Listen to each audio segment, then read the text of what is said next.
Bonjour tout le monde. Voilà, un cours qui va essayer d'éclaircir un petit peu ce qu'on vit actuellement.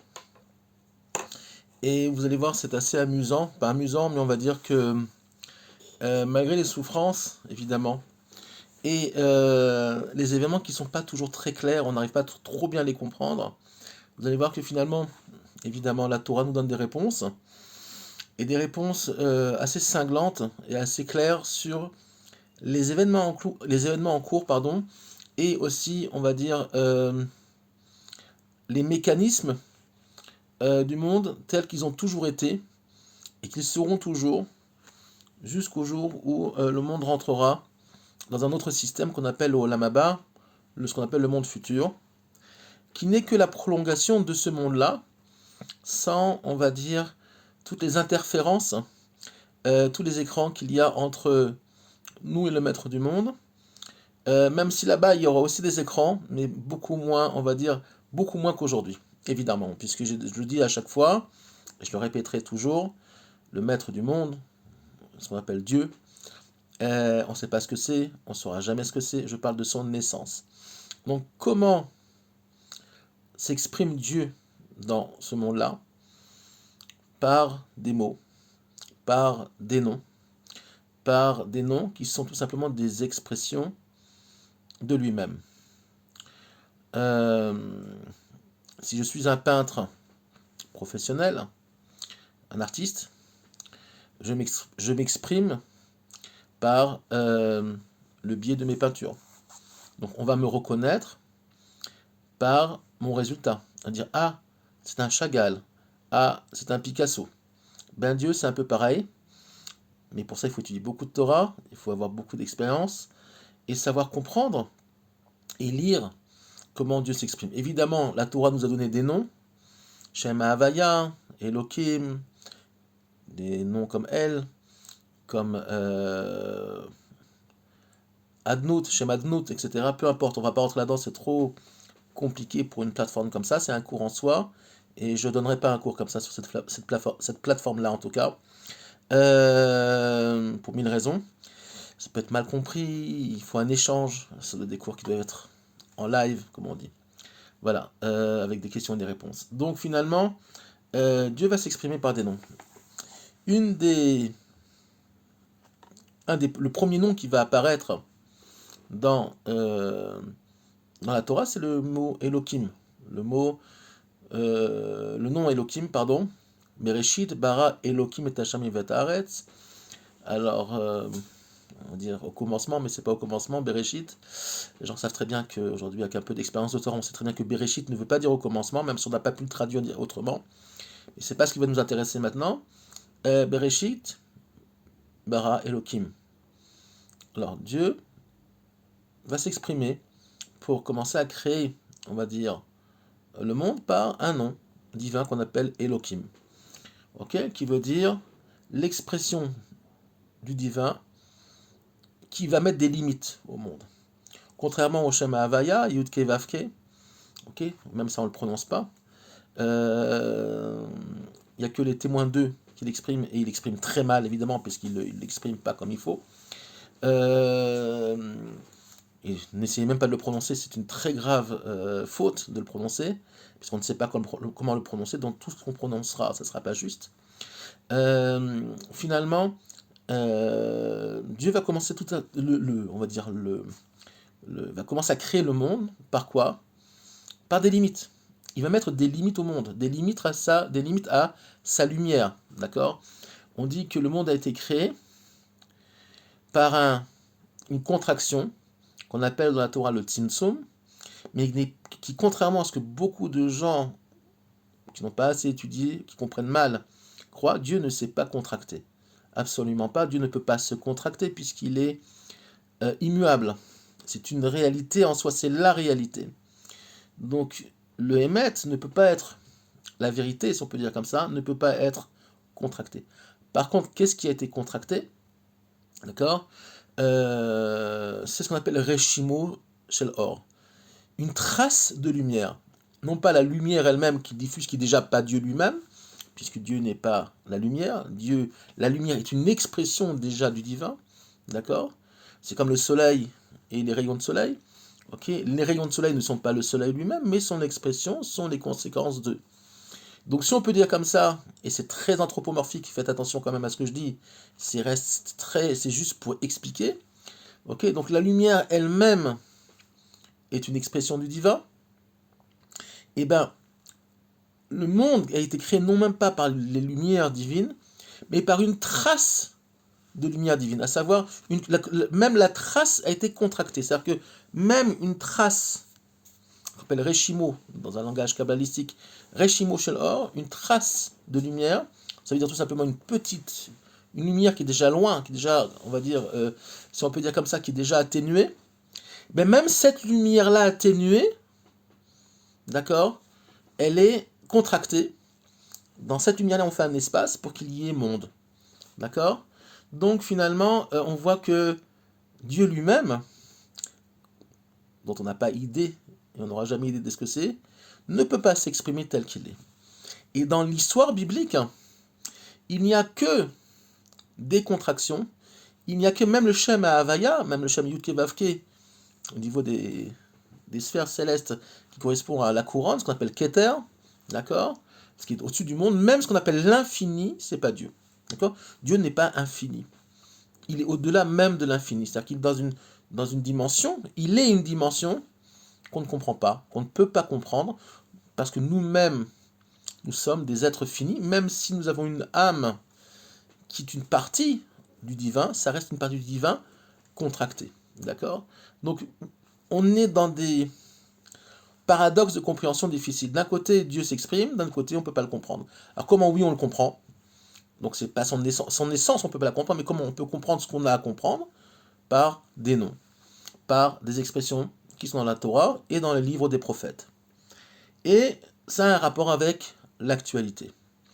Alors, quel rapport avec l'actualité? Tout simplement, les événements eux-mêmes qui sont en cours, mais les événements qui sont en cours depuis toujours, depuis la nuit des temps, sont des expressions du divin, sont, on va dire, des conséquences de comment le divin va s'exprimer en fonction de comment nous, aussi, les êtres humains, nous allons agir dans ce monde-là, puisque oui, nous avons notre mot à dire. Dieu nous a créés avec un libre arbitre, même s'il est assez limité. On croit qu'il est très grand, mais il est assez limité quand même. Mais malgré tout, on a quand même un libre arbitre. C'est pour ça qu'existe le concept de faute et récompense. Même si c'est très enfantin, et c'est un petit niveau de compréhension, dans les niveaux plus supérieurs, si on peut dire comme ça, il n'y a pas de faute, et il n'y a pas de récompense non plus, c'est un peu plus complexe. On ne va pas rentrer là-dedans, on va continuer, et on va parler d'une partie de la Torah, du Nar, ce qu'on appelle les Nevi'im, les Ktuvim, la Megillat Esther. On est bientôt Purim, et la Megillat Esther parle d'elle-même, Megillat Esther. Alors, nous on a l'habitude de comprendre que Esther était une jeune princesse d'Israël, une jeune femme d'Israël, qui va rentrer dans le palais du roi d'Achashverosh pour créer un complot politique et empêcher finalement Haman de réaliser sa Shoah, parce que Haman était comme Hitler, il était d'origine amalécite, et il voulait exterminer le peuple juif à l'époque, quand le peuple juif a été exilé après la destruction du premier temple. On était déjà à la fin de l'exil, puisque les prophètes d'Israël avaient dit, quand on est parti en exil, qu'on serait exilé que 70 ans, et comme d'habitude, les 70 ans sont passés, et les Juifs ont dit, ben, finalement on est bien là, on veut rester là. Donc qu'est-ce qui s'est passé? Pourquoi Haman s'est levé? Pas pour rien. Haman s'est levé pour nous faire sortir de Perse, de cet exil-là. Pourquoi? Parce que les Juifs d'eux-mêmes s'étaient assimilés. Ils étaient très religieux, hein, attention, ils étaient religieux, mais ils avaient oublié leur Torah. Ils étaient dans un concept, dans une conception, on va dire, de la réalité, qui était religieuse, mais n'était pas une conception de Torah, à savoir qu'il y avait des paramètres qu'ils avaient oubliés, des dimensions qui n'étaient plus, on va dire, pour eux, réalisable, puisqu'ils étaient en exil. Il manquait donc la dimension du retour sur la terre qui est si important dans la Torah et voire crucial. Donc qu'est-ce qui s'est passé? Eh bien Dieu a mis en place un Hitler qu'on appelle Haman.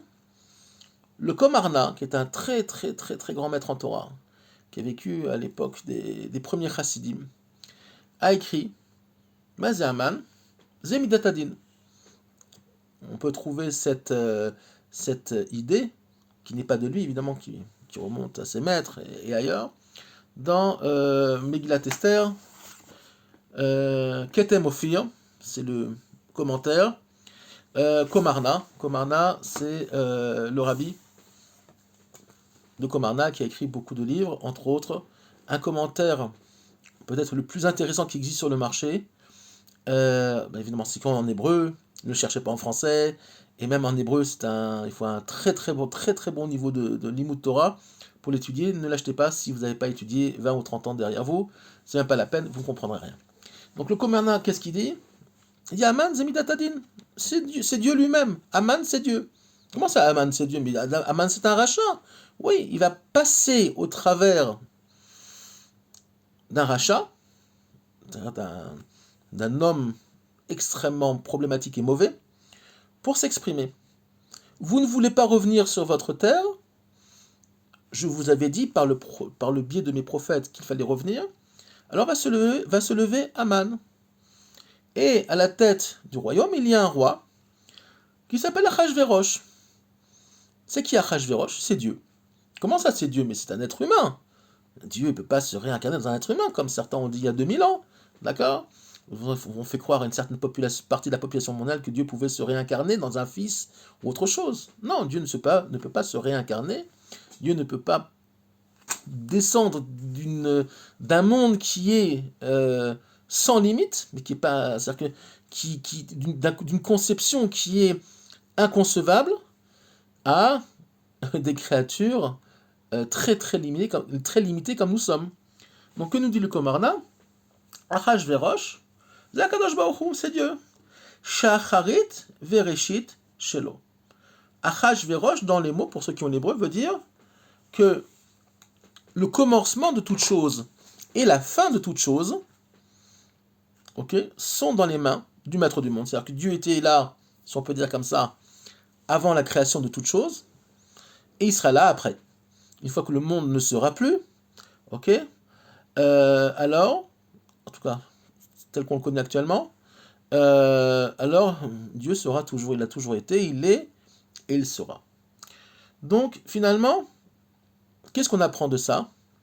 Que Dieu passe toujours par des intermédiaires, que ce soit des noms divins, ou même des noms de rois, d'accord?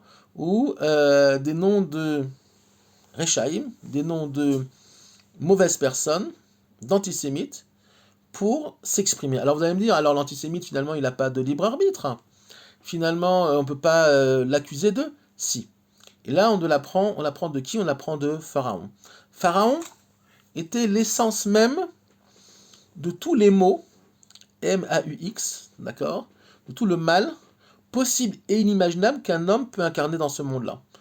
Il était la plus grande pourriture possible et inimaginable à tous les niveaux dans ce monde-là. C'est pour ça que tous les jours dans la tfila, dans la prière, on rappelle la sortie d'Égypte. Pourquoi? On est sorti d'un endroit où il était impossible de sortir sur le papier. Ok? Donc, qu'est-ce qui s'est passé lors de la sortie d'Égypte? Tout simplement, Dieu a montré par l'intermédiaire de l'histoire du peuple juif, qu'on peut, oui, sortir finalement de l'impossible. Puisque on n'était pas que esclaves, on était formaté par, on va dire, la magie noire qu'il y avait à l'époque en Égypte, à rester esclave. C'est-à-dire que le summum de l'esclave, c'est qu'il ne sait pas qu'il est esclave. C'est ce qui se passe actuellement aussi dans notre société. Les gens se croient très libres.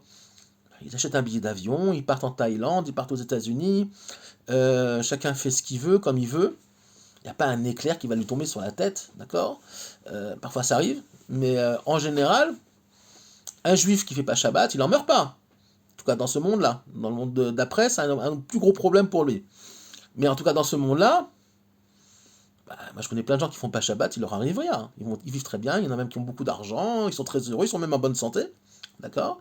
Mais dans l'essence, il y a un gros problème. Et malheureusement, ce problème-là, pour des raisons de libre arbitre, il est caché. C'est la Megillat Esther.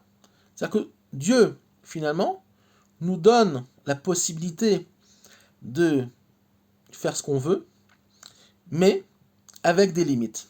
C'est la Megillat Esther, à savoir que finalement, même si les Juifs avaient décidé à l'époque de Purim de rester en Perse babylonie, c'était un très grand empire qui allait jusqu'en Inde, finalement il a fait quand même lever Aman, un type qui était potentiellement, on va dire, mauvais comme Pharaon, pour pouvoir rappeler aux Hébreux, rappeler aux Juifs d'où ils venaient et quel était leur travail, leur rôle dans ce monde-là, à savoir exprimer le divin pour le monde entier sur la terre d'Israël à Yerushalayim. Tout rapport avec ce qui se passe actuellement n'est que pure coïncidence. Donc qu'est-ce qui se passe actuellement? Ok. Eh bien nous vivons pareil. Nous vivons finalement, nous avons des Achashverosh, nous avons des Haman, nous avons un Achashverosh qui est Trump, apparemment, d'après ce que j'ai compris, d'après j'ai demandé à des maîtres, apparemment, on n'est jamais sûr à 100%, mais suivant comment l'histoire, pour le moment, on va dire, s'exprime, Trump serait tout simplement un outil par lequel le monde va changer et va amener le dévoilement du Mashiach en changeant tout simplement les paramètres, on va dire, de réflexion par rapport à la situation en Israël, mais pas qu'en Israël, ailleurs aussi.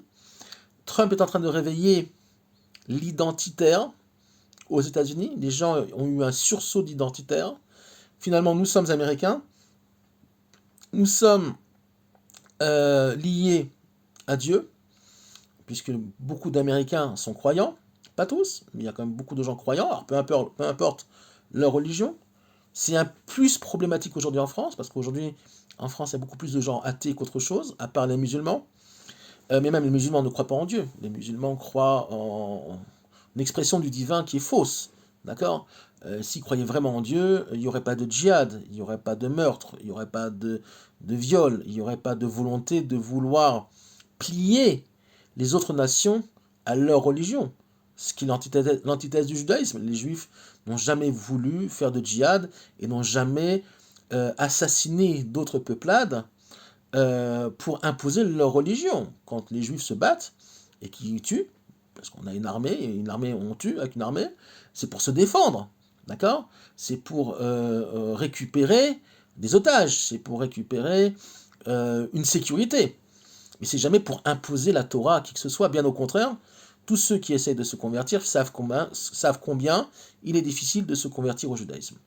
Donc finalement, on se rend compte que finalement, par cette idée-là, que l'histoire finalement nous échappe et que nous vivons des temps extrêmement intéressants qui ressemblent beaucoup à l'époque de Purim. D'ailleurs, les maîtres d'Israël nous enseignent que la fin des temps, la période messianique ressemblera à deux périodes de l'histoire juive qui sont Hanouka, la prise de conscience finalement, la reprise de conscience de qui on est, de la Torah, un soulèvement contre ceux qui sont contre la Torah, aussi bien contre les juifs qui sont anti-Torah que, et il y a beaucoup de juifs antisémites, et beaucoup de juifs qui sont anti-Torah malheureusement, et on va dire la reconnexion au maître du monde par le renvoi à l'époque donc des Grecs de la terre d'Israël. On a battu leurs armées pendant des années. Okay, il y avait une guérilla terrible. On a gagné cette guerre-là et on a surtout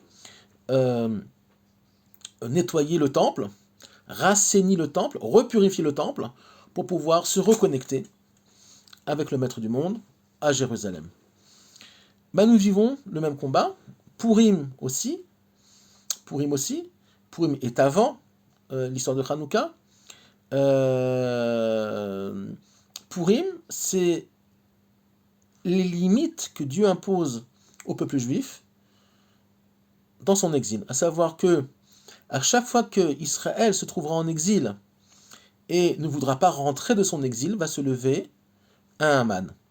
Ça s'est passé en Allemagne, ça s'est passé aussi à l'époque de l'Inquisition, où les Juifs étaient très bien installés en Espagne, ils étaient les bras droits des rois, ils étaient des grands banquiers, des grands conseillers, des grands commerçants, et finalement ça n'a pas aidé. Ils ont été très très gentils là-bas, les Juifs, oh là, qu'est-ce qu'ils ont été gentils, qu'est-ce qu'ils ont été de bons citoyens. Ben, ça n'a pas aidé, pourquoi? Parce que c'est pas le but. Le but c'est d'être des gens gentils, oui, mais de faire ce qu'il y a à faire. Donc qu'est-ce qui s'est passé?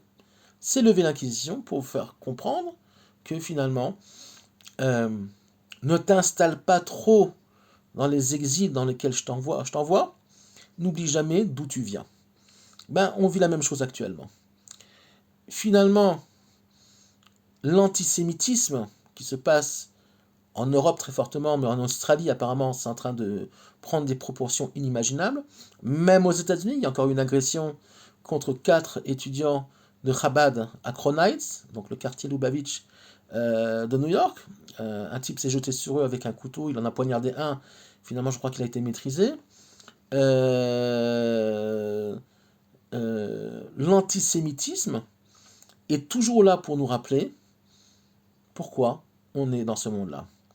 En Israël, le combat n'est pas contre l'antisémitisme. En Israël, le combat est contre Amalek. Amalek étant Aman. Aman est descendant d'Amalek. En Israël, le combat est contre Aman. Et contre finalement, donc Aman, Amalek, pour, comment dire, sortir de cet exil, même si on est sur la terre d'Israël, cet exil mental qui nous a fait oublier que finalement, le maître du monde est, comme je dis, est comme Achashverosh, dans les mots Achashverosh, il est comme il est écrit, Shacharit, la Reshit, Shelo. Que le début et la fin de chaque chose, Shelo, c'est-à-dire c'est à lui, au maître du monde. C'est-à-dire que nous oublions par notre imaginaire, nous oublions par notre manque d'études de Torah, par, on va dire, les limites qu'on se met à notre foi, si on peut dire comme ça, nous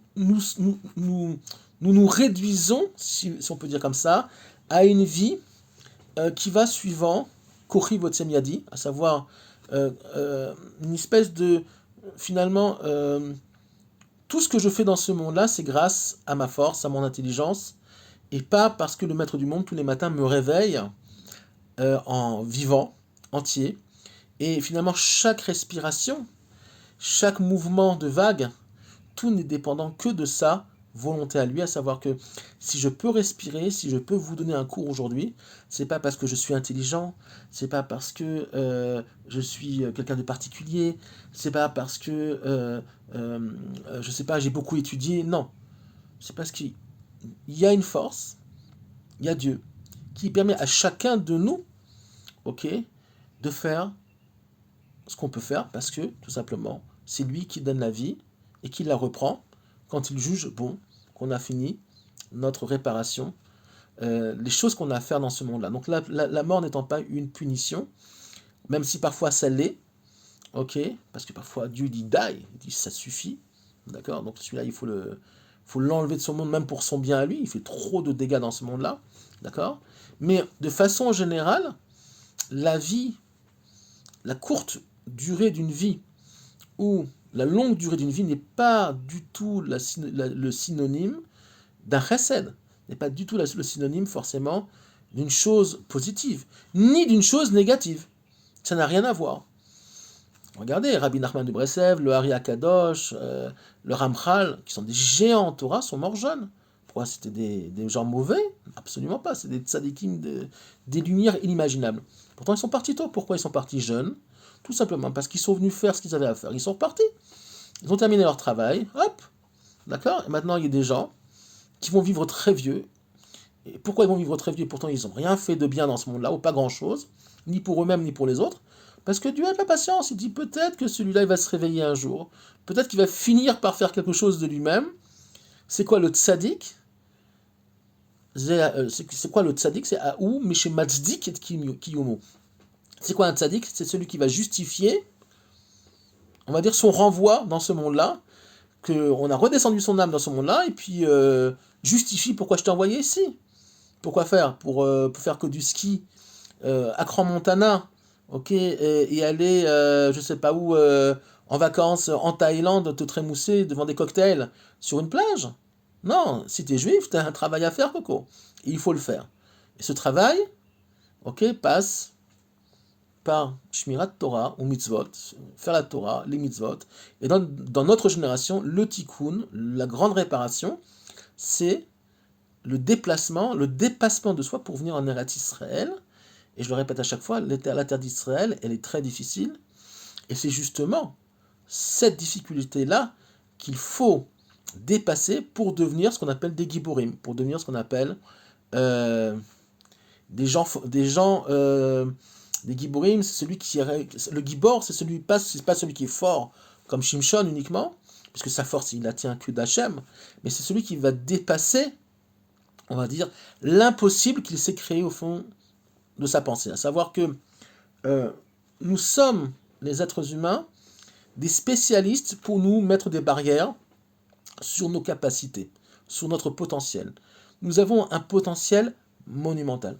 Tout le monde, chacun à son niveau, mais nous avons des potentiels inimaginables.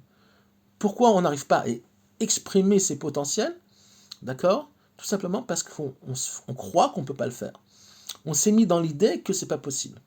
On s'est mis dans l'idée que le monde tel qu'il est ne me permet pas, moi, Robert, Jacqueline, Yosef, Yaakov, je ne sais pas comment chacun s'appelle, d'accord, ne peut pas le faire parce que le monde suivant sa logique ne me le permet pas.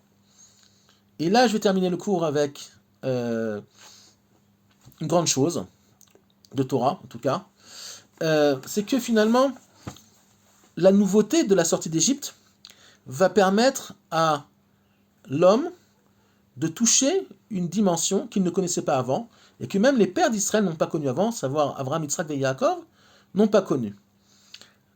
Avant la sortie d'Égypte, Abraham, Yitzhak et Yaakov ont eu de l'aide du maître du monde, entre autres Abraham à Ur-Kasdim, à Sarah tombée enceinte à un âge très très avancé, mais c'était, on va dire, des miracles, d'une certaine façon. Il y a une chose négative, j'ai pas d'enfant, je suis dans la fournaise de Ur-Kasdim, d'accord? Et finalement, Dieu fait en sorte que t'en meurs pas, ou que tu puisses accoucher, comme Sarah, d'un enfant, même si la nature dit le contraire. D'accord? Parle autrement. C'est-à-dire qu'une femme très âgée ne peut pas accoucher. Ok, mais ça reste quand même dans le monde de la nature. Une chose par rapport à une autre. Le miracle, le changement de paradigme, c'est ce qu'on appelle, par rapport au Père, le dévoilement du Shem à Adnout. Ado, plus loin, Nai. Ok? Shem Adnout. À savoir, c'est une expression du divin qui est relativement filtrée, si on peut dire comme ça, basse. Qu'est-ce qui se passe lors de la sortie d'Égypte? Quel nom va s'exprimer lors de la sortie d'Égypte? C'est le Shem à Havaya. Shem Yudke Vavke. C'est quoi ce nom-là qui représente, si on peut dire comme ça, l'infini? Ok, mais pas Dieu lui-même évidemment, comme je l'ai expliqué au début du cours. C'est tout simplement que Dieu va montrer au monde que lui-même, il est la réalité du monde. C'est-à-dire que disait Pharaon?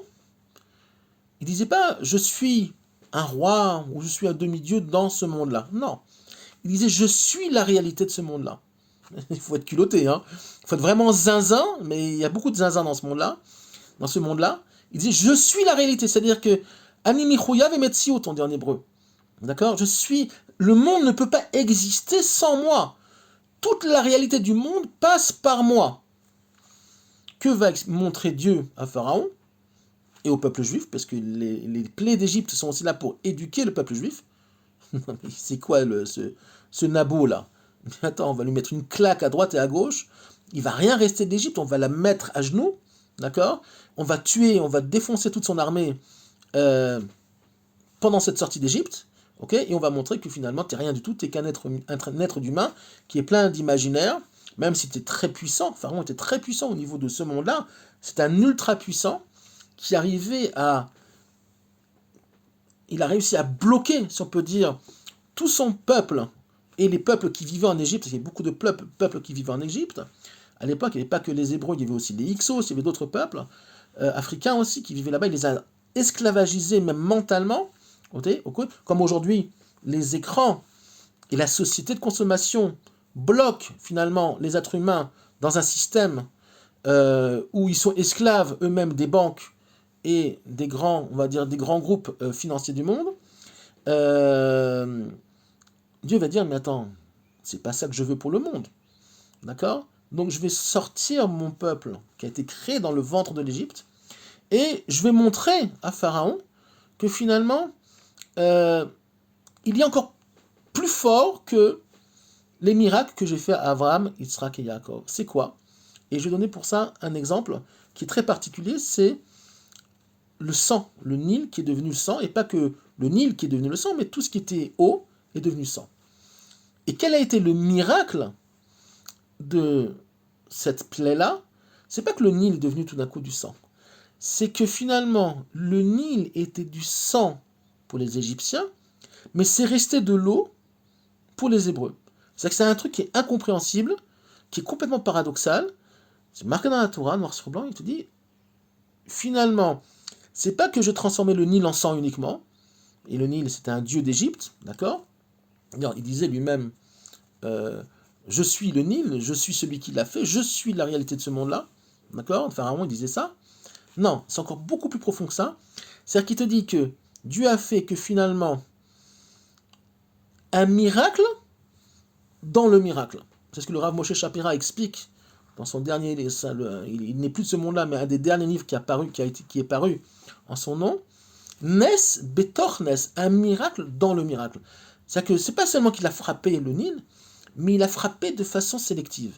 À savoir que quand une cruche d'eau coulait dans le verre d'un Égyptien, l'eau se transformait en sang, et quand une cruche d'eau, la même cruche, coulait dans le verre d'un Hébreu, elle restait eau. Ça, c'est le Shem Havaya. Ça, c'est le Shem Yudke Vavke. À savoir que finalement, la réalité de ce monde-là, ok, elle est d'une certaine façon relative. Relative à qui je fais ou pas ce miracle. Et c'est là la grande différence entre les pères d'Israël et le peuple. Donc on voit bien l'importance du peuple, puisque finalement la sortie d'Égypte et la sortie, on va dire, de ses limites, puisque Mitzrayim veut dire le monde des limites, en hébreu, ok, va permettre le dévoilement de ce Shem, de ce nom qu'on appelle Yudke Vavke. D'accord? Donc finalement, quelle va être la dernière partie de cette histoire-là? Ok? Donc c'est l'ouverture de la mer Rouge. Finalement, les Égyptiens vont être punis par là où ils ont fauté, à savoir qu'ils ont jeté les bébés hébreux mâles dans le Nil. Donc ils vont être aussi, eux, tués par de l'eau, donc par la mer elle-même. Et c'est surtout que finalement, ce que eux considéraient comme un dieu, à savoir le Nil, l'eau au niveau de l'idée, finalement elle-même n'est qu'au service du maître du monde. C'est-à-dire que le Nil n'est pas source de vie, même si d'après la nature du monde, l'eau, donc le Nil, était source de vie, évidemment, la pêche, l'agriculture, l'irrigation, mais finalement l'eau est aussi, quand on en a besoin, au service du Créateur. C'est-à-dire qu'il n'y a rien qui est au-dessus, ok, du Créateur. C'est-à-dire que l'eau va obéir, si on peut dire comme ça, la mer va obéir à Dieu, et elle va obéir d'une certaine façon, elle va devenir intelligente, ok? Et elle va être un moyen pour le peuple juif, donc, finalement, de fuir l'armée de Pharaon. Le peuple juif va traverser la mer, ok? Et elle va se refermer quand Dieu décidera qu'elle se referme, et qu'elle sera aussi non seulement un moyen de vie pour le peuple juif, mais aussi un moyen pour tuer l'armée de Pharaon quand il le faudra. Nous vivons, pas apparemment, nous vivons, mais c'est clair, dans cette période-là de l'histoire, le jour où je vous parle, d'accord? Nous sommes le 12 février, vous verrez que plus ça va aller, plus on va voir des choses bizarroïdes, des choses dans le monde de la nature, ok? Mais on va voir de plus en plus la main de Dieu, finalement, agir. On va voir des choses pas logiques, ok? Et finalement, on va se rendre compte que finalement, l'important, c'est qu'à partir du moment où tu comprends que tout est caché, à Kol Esther, que Dieu se cache, à partir du moment où tu as compris ça, même par des noms, tu vas comprendre que finalement, en ayant conscience de ça, ok, tu vas avoir conscience du divin lui-même. C'est assez paradoxal. D'un côté, tu comprends que Dieu, finalement, agit par des biais qui ne sont pas forcément directs, mais en ayant conscience de ça, tout doucement, tu vas prendre conscience du divin lui-même, et finalement, tu vas faire sauter l'Égypte qui est en toi, à savoir tous les blocages, l'imaginaire que je ne peux pas faire, je ne peux pas faire l'ALIA, je ne peux pas aller étudier à l'université, je suis trop bête, je ne peux pas rentrer dans les affaires, je peux pas, ok, je suis trop fatigué, trop vieux, pas assez intelligent, ce que vous voulez. Et tous ces je peux pas là, finalement, sont les Égyptes qui sont en vous. Ça n'existe pas. C'est très difficile, c'est un travail, j'en suis conscient, chez tout le monde. C'est le plus grand exil duquel il faut sortir. On ne peut pas sortir d'Égypte si on peut sortir d'Égypte. De l'Égypte intérieure et de l'Égypte physique. Je vous souhaite finalement de prendre conscience de ça, et je vous souhaite, on peut déjà dire Shabbat Shalom, Parashat Yitro, la paracha où il va y avoir le don de la Torah, qui est et qui va être aussi le commencement, le Réchit, le Bereshit, d'une nouvelle période pour Israël et pour l'humanité, puisqu'à partir du moment où la Torah va être donnée à Moshe sur le mont Sinaï, le peuple juif ne pourra plus être le même, les Hébreux ne pourront plus être les mêmes, ok, et le monde aussi, par les 7 lois de Noé, ne pourront plus non plus, on va dire, continuer à jouer le fait que ben non, Dieu n'existe pas, ou Dieu est comme si on a, ou on va dire, on est en train de se créer des dieux finalement imaginaires, et ces dieux-là, à partir du moment où la Torah est donnée au monde, doivent être cassés en 1000 morceaux, comme Abraham a fait avec les dieux que son père créait, Terach, dans son magasin où il était le plus grand vendeur de dieux de l'époque. Et ben regardez les centres commerciaux, regardez Internet, vous allez voir combien de dieux vous avez à casser. Je vous souhaite Shabbat Shalom, à très bientôt.